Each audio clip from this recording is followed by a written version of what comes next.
जैसे कि आप मार्केट देख भी पा रहे हैं कि बाजार में बहुत अच्छे नंबर्स का अनुमान पूरे आईटी पैक के लिए लगाया जा रहा है, जिसकी बेलवेदर टीसीएस ने अच्छी शुरुआत भी की थी, रोबस्ट नंबर दिए थे, तो मार्केट में और अच्छी उम्मीदें आ गई हैं इन्फोसिस और विप्रो के नंबर्स को लेकर। शुरुआत करते हैं इन्फोसिस के नंबर्स के साथ, जहां पर बाजार अनुमान लगा के चल रहा है कांस्टेंट करेंसी ग्रोथ करीब करीब 3-3.25% की रेंज के अंदर आते हुए दिखाई पड़ेगी। डॉलर रेवेन्यू आपकी स्क्रीन पर है, 3.5% की ग्रोथ की बातचीत है, करीब 343 करोड़ डॉलर के आसपास का एक आंकड़ा ये आता हुआ दिखाई पड़ेगा। लोअर एंड पे 339 है, अपर एंड में 346 करोड़ के आसपास का एक आंकड़ा होगा।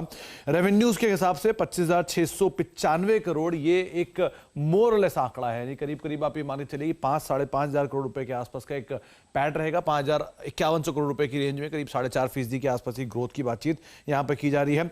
ऑपरेटिंग प्रॉफिट मार्जिन रफली 24-25% की रेंज में कहीं इस तिमाही के अंदर कंपनी दे सकती है।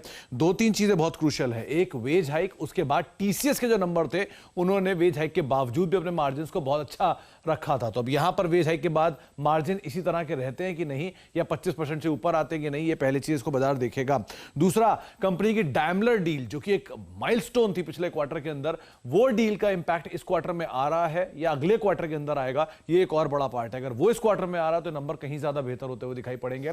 और तीसरा, टीसीएस के केस में एट्रिशन अपने ऑल टाइम लो पर था, क्या इन्फोसिस भी अपने एट्रिशन को कंट्रोल कर पाता है, ये एक बाजार कीनली वॉच करेगा। तो नंबर्स अच्छे हैं, कमेंट्री बहुत इंपॉर्टेंट रहेगी, और कुछ हद तक बाजार ने इन नंबर्स को पचा भी रखा है कि लगातार तेजी दिखाई है।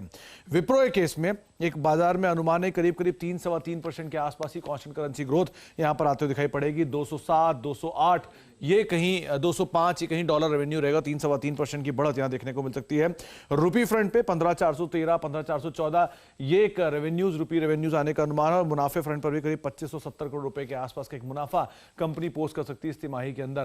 तो यहां पर भी ग्रोथ यही है कि 4-4.5% या फिर रफली 3% के आसपास की रेवेन्यू ग्रोथ इस तिमाही में रह सकती है। इंपॉर्टेंट, सीनियर मैनेजमेंट में जो फेरबदल है उसके बाद नई आगे की रणनीति किस तरह से रहती है वो कंपनी कीनली वॉच करेगा। और उसके अलावा डील पाइपलाइन को लेकर कंपनी का क्या कहना है, ये एक और क्रूशियल पार्ट है। एक चीज और, बाजार के एक तबके को यह भी मानना है कि शायद इस तिमाही के अंदर जो कंपनी का प्रॉफिट है वो एक बड़ा आंकड़ा दिखा दे, कुछ वन ऑफ भी हो सकते हैं, तो आप उस चीज को भी ध्यान में रखिएगा। और विप्रो लगातार तेजी में है, तो आप वो एक और पार्ट है जिसको क्रूशियली वॉच करिएगा।